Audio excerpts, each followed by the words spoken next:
Hi everyone, in front of me I've got HOTWAV Pad 8 and let me share with you how to show battery percentage on the status bar in this device.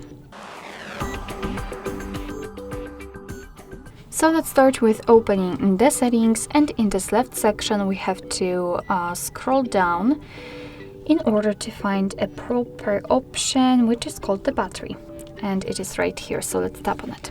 As you can see here at the very bottom of this first section we've got the battery percentage, so all we can do here is to simply tap on the switcher, and from now on I hope that you can see that inside the battery icon we've got the exact percentage of the usage of the battery.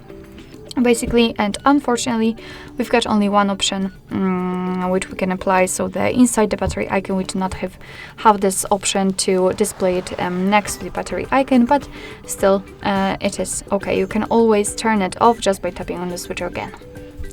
Alright, so that will be all. Thank you so much for watching. I hope that this video was helpful, and if it was, please hit the subscribe button and leave the thumbs up.